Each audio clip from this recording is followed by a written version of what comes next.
Hello guys, welcome back to my channel SKS technical life. And इस video में अब हम कवर करने वाले हैं अपना M2M कम्युनिकेशन। एंड अभी हम क्या सिर्फ M2 कवर करने वाले हैं, क्योंकि जो वीडियोस है वो बहुत लेंदी हो रही हैं। ठीक है, सो अगर हम सारे टॉपिक्स कवर करते हैं तो थोड़ा सा वीडियो बड़ी हो जाएगी और देखने में भी बहुत बोरिंग लगेगी। एंड समटाइम्स क्या होता है कि सभी लोगों को सारे टॉपिक्स नहीं देखने होते हैं, सबको इंपॉर्टेंट टॉपिक्स। मैक्सिममली क्या होता है, जब एग्जाम पास में आ जाता है सभी लोग इंपॉर्टेंट टॉपिक को ज्यादा प्रेफर करते हैं। तो डायरेक्ट अगर मैं पर्टिकुलर टॉपिक बनाऊंगा तो आपके लिए ज्यादा आसानी होगी कि एग्जाम टाइम पे जो आप है इंपॉर्टेंट टॉपिक पर डायरेक्ट विजिट कर सको, है कि नहीं। वरना आपको करना पड़ेगा यहाँ पूरे टॉपिक्स को, आपको करना पड़ेगा पूरी पर्टिकुलर वीडियो को देखना पड़ेगा और फिर स्किप करना पड़ेगा कि हाँ ये मैंने पर्टिकुलर टॉपिक या ये पर्टिकुलर टॉपिक किस इस स्ट्रीम पे पढ़ाया है ना। सो वो वाली दिक्कत आ रही है। सो ऐसा मुझे समझ में आया है। सो मैं अब क्या कर रहा हूँ, बस अपने जो पर्टिकुलर सिंगल सिंगल टॉपिक है अब हम उसी को कवर करने वाले हैं। ठीक है। एंड लास्ट में एक चीज और, हाँ, कि एग्जाम के 2 दिन पहले या 1 दिन पहले मैं इंपॉर्टेंट टॉपिक्स बताऊंगा। ठीक है, सो दैट आप इजीली अपने एग्जाम को पास कर सकते हो। कुल मिला के ठीक है, आराम से 30 to 40 मार्क्स ला सकते हो। इतने क्वेश्चन मैं आपको बता दूंगा। ठीक है, अगर आप वो टॉपिक्स तैयार कर ले तो बहुत अच्छा होगा मतलब। ठीक है, तो स्टार्ट करते हैं M2M कम्युनिकेशन। तो M2M कम्युनिकेशन क्या होता है यहाँ पे? M2M कम्युनिकेशन मतलब होता है machine to machine communication. Machine to machine communication मतलब कि क्या, यहाँ पे इंसान का कोई इंटरप्शन नहीं होता है, यहाँ पे direct machine to machine communication होता है। तो एक बार डेफिनेशन देख लेते हैं। Machine to machine communication is a technology which two or more machines machine devices connected communicate with each other without या ऑटोमेटिकली विदाउट ह्यूमन इंटरप्शन। मतलब बिना ह्यूमन नीड के जो मशीन है, जो दो मशीन्स होती है वो एक दूसरे से क्या करती है, यहाँ पे कम्युनिकेट करती है। यहाँ पे किसी भी ह्यूमन की नीड नहीं होती है। तो वही होता है हमारा M2M कम्युनिकेशन। ठीक है, तो और देख लेते हैं हम इसको।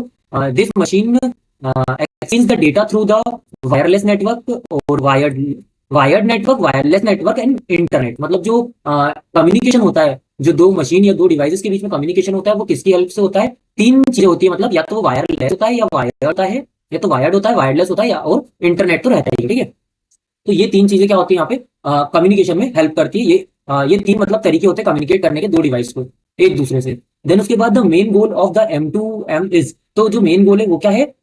Automatic automatic data sharing and automatic device operation. मतलब जो डिवाइसेस है हमारे, जो मशीन है, वो क्या हो, ऑटोमेटिकली ऑपरेट हो कुल मिला के, मतलब ह्यूमंस की नीड ना हो, है ना। तो उस तरीके को इम्प्लीमेंट करने के लिए, है ना, जो मतलब इम्प्लीमेंट होता है वो किसके थ्रू होता है? हमारा M2M कम्युनिकेशन के थ्रू। तो जो मेन गोल होता है M2M कम्युनिकेशन का यही होता है कि ह्यूमन इंटरप्शन कम से कम हो जाए, मतलब ना के बराबर हो जाए, और मशीन खुद में ही वर्क कर सके with communicate each other, why communicate each other. तो हाउ M2M वर्क्स, तो M2M किस तरीके से वर्क करता है, देखो सिंपल से मैंने यहाँ डायग्राम बनाया है। जैसे कि यहाँ कोई सेंसर है, ठीक है, तो सेंसर क्या करेगा, यहाँ से नेटवर्क की हेल्प से डेटा राइज होगा एक तो, है ना, एंड यहाँ पे कुछ प्रोसेसिंग वगैरह होगी एंड देन एक्शन परफॉर्म होगा। ठीक है, तो ये वाली चीजें थोड़ा सा और इसको हम ऐसे देखेंगे स्टेप बाय स्टेप। तो स्टेप 1 में क्या होता है? डेटा कलेक्शन होता है।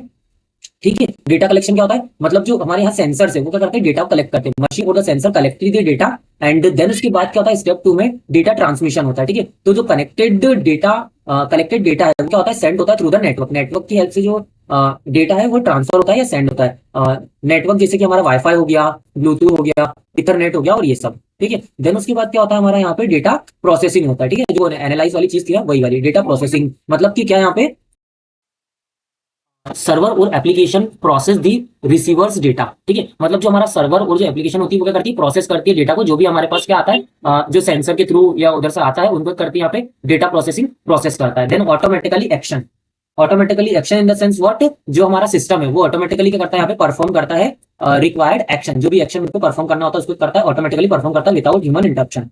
ठीक है, तो वो वाली चीज है। एंड देन यहाँ पे हमने थोड़ा सा आर्किटेक्चर देख लेते हैं। यहाँ पे M2M सिस्टम आर्किटेक्चर, तो इसमें देख सकते हो आप क्या, यहाँ पे M2M नेटवर्क एरिया नेटवर्क है। ठीक है, एंड देन उसके बाद यहाँ पे M2M गेटवे है। देन उसके बाद M2M कोर नेटवर्क है। ठीक है, देन M2M एप्लीकेशन। ठीक है, तो इनको हम थोड़ा सा देख लेते हैं। एंड ये डायग्राम आपको जरूर बना के आना है M2M सिस्टम आर्किटेक्चर के अंदर।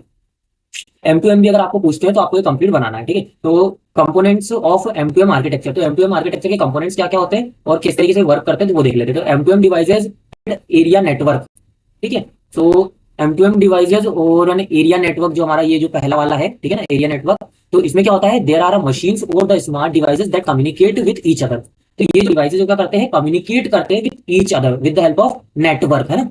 these are the machines or the smart devices that communicate with each other and example जैसे कि हमारा क्या जाएगा स्मार्ट मीटर हो गया, सेंसर्स हो गया एंड देन उसके बाद इंडस्ट्रियल मशीन्स हो गई हैं like that and the device local network and जो डिवाइसेस है वो क्या करते हैं लोकल नेटवर्क बनाते हैं and called an M2M area network. Device होते हैं जो एक दूसरे से कम्युनिकेट करते हैं तो वो क्या क्रिएट करते हैं एक तरीके से नेटवर्क यहाँ पे क्रिएट करते हैं। देन उसके बाद आता है हमारा M2M गेटवे। तो गेटवे का क्या काम होता है यहाँ पे gateway takes as a bridge and जो हमारा गेटवे वो यहाँ ब्रिज का वर्क करता है। Gateway act as a bridge between the devices and the server. जो डिवाइसेस है मतलब जो हमारे सेंसर वगैरह है एंड जो हमारा सर्वर है जहाँ पे डेटा स्टोर होता है या डेटा प्रोसेस वगैरह होता है तो यहाँ पे क्या होता है ये गेटवे है वो यहाँ पे ब्रिज की तरह वर्क करता है। ठीक है, सो फंक्शन क्या है इस गेटवे का तो collect the data from the devices जो हमारे सेंसर्स वगैरह उनसे डेटा कलेक्ट करता है देन कन्वर्ट दी प्रोटोकॉल्स और जो हमारे convert the protocol and send data to the servers. मतलब कुल मिला के इसका काम ये होता है सिंपल इन सिंपल में बोलूं कि डिवाइस से डेटा कलेक्ट करना एंड देन उसके बाद जो डेटा मिला है उसको सर्वर पर पहुंचाना। तो ये हमारा किसका काम होता है M2M गेटवे का काम होता है। देन एग्जांपल की बात करें तो WiFi routes working as a gateway. जो हमारा वाईफाई का राउट जो वाईफाई राउट होता है वो क्या राउटर जो होते हैं वो क्या करते हैं गेटवे की तरह परफॉर्म करते हैं। ठीक है ना, गेटवे की तरह वर्क करते हैं। देन उसका थर्ड हमारे पास आता है यहाँ पे आर्किटेक्चर में कम्युनिकेशन नेटवर्क। तो कम्युनिकेशन नेटवर्क क्या करता है used for the transfer the data between the device and application. जो हमारा डिवाइस है एंड प्लस जो हमारा एप्लीकेशन है उनमें क्या करता है डेटा ट्रांसफर करने का काम कौन करता है यहाँ पे कम्युनिकेशन नेटवर्क के थ्रू होता है। ठीक है ना, कम्युनिकेशन नेटवर्क के थ्रू हमारा क्या होता है यहाँ पे डेटा ट्रांसफरिंग होती है। ठीक है, देन उसके बाद यहाँ पे नेक्स्ट हमारा आता है टाइप्स ऑफ CN। मतलब जो हमारे कम्युनिकेशन नेटवर्क्स के टाइप्स है तो वो हम ऑलरेडी वैसे तो देख चुके हैं बट फिर भी एक बार देख लेते हैं। देखो वायर्ड नेटवर्क होता है हमारा, वायर्ड लेस नेटवर्क होता है। ठीक है, तो वायर्ड नेटवर्क में क्या होता है communicate using the without cables. मतलब केबल वगैरह नहीं होती, मतलब वायर्ड में क्या होता है केबल्स वगैरह होती है। ठीक है ना, केबल्स और wires and for example Ethernet हो गया हमारा, वाईफाई केबल्स हो गई वो सब and stable communication and high speed and fast transaction. तो ये इसका थोड़ा सा फीचर हो जाएगा क्या स्टेबल कम्युनिकेशन होता है एंड हाई सिक्योरिटी होती है एंड फास्ट ट्रांजेक्शन होता है। वायरलेस नेटवर्क की अगर हम बात करें तो इसमें क्या होता है कम्युनिकेशन विदाउट, जो कम्युनिकेशन होता है वो बिना किसी वायर्स के होता है। जैसे कि हमारा वाईफाई हो गया, ब्लूटूथ हो गया एंड जिगबी हो गया। एंड इसके अंदर हमारा जो है अगर इनके फीचर की बात करें तो इजी इंस्टॉलेशन होता है इसका, सिंपल इंस्टॉलेशन होता है एंड मोबिलिटी सपोर्ट होता है। ठीक है, देन उसके बाद अगर हम फोर्थ इसके बाद आर्किटेक्चर की बात करें हमारे तो M2M एप्लीकेशंस आती हैं इसके अंदर। M2M एप्लीकेशंस आती है एंड तो ये क्या होता है यहाँ पे applications use machines data for the mentoring and automations. ठीक है ना, मेंटेनिंग एंड ऑटोमेशंस के लिए जो एप्लीकेशंस हैं वो क्या करती है यहाँ पे यूज होती है ना, डेटा यूज करती है। मतलब application uses the machine data for monitoring, sorry यहाँ पे मेंटेनिंग नहीं है, monitoring and automation and monitoring के लिए यहाँ पे यूज होती है क्या हमारा application M2M application with the help of machine data है ना। एंड अगर इसको थोड़ा सा हम और देखें तो जैसे कि एप्लीकेशन लाइक स्मार्ट मीटर हो गया, ATM हो गया एंड देन हमारा हेल्थ केयर डिवाइस जो होते हैं कुछ वो हो जाएंगे। तो स्मार्ट मीटर में क्या होता है ऑटोमेटिकली क्या होता है रीडिंग्स आती है। ठीक है ना, ऑटोमेटिकली रीडिंग क्या होती है एंटर होती है, लाइक मंथ एंड हुआ ऑटोमेटिकली जो रीडर है जो हमारा मीटर है वो क्या करेगा रीडिंग एंटर कर लेगा कि मंथली का आपका इतना रीडिंग हुई है। देन उस हिसाब से बिल वगैरह सब क्रिएट हो जाते हैं तो वो वाली चीज ऑटोमेटिकली। देन ATM की बात करें तो बैंक कम्युनिकेशन, मतलब कि क्या है जो मैनुअल प्रोसेस होती है स्लिप वगैरह डालने की, और इन सब से हम बच जाते हैं। ठीक है ना, ATM में डायरेक्टली ये क्या करता है सर्वर से कम्युनिकेट करता है एंड हमको क्या करता है यहाँ पे जो भी विड्रॉल या डिपॉजिट करना रहता है तो वो यहाँ पे हो जाता है easily. Then health care system तो पेशेंट मॉनिटरिंग के लिए होता है। ठीक है, उसके बाद एग्जांपल की बात करें तो ATM मशीन जो अभी मैंने समझाया बस सिंपल वही एक्सप्लेनेशन है यहाँ पे क्या ATM machine communicate directly with the server. ठीक है, सर्वर से बात करता है, user enter the ATM card user enter करता है, then ATM send the request automatically and bank server verify the details and then money is withdrawal, then money withdrawal हो जाती है and no user human operators is required between the communication। ठीक है ना, जो ATM और server के बीच में कम्युनिकेशन होता है उसके बीच में जो ह्यूमन की है उसकी कोई नीड नहीं होती ह्यूमन की। एडवांटेजेस की बात करें तो ऑटोमेटिक कम्युनिकेशन होता है and reduce manual work, fast data transfer होता है, रियल टाइम मॉनिटरिंग होती है एंड बेटर इफिशियंसी हो जाती है, बेटर इफिशियंसी रहती है।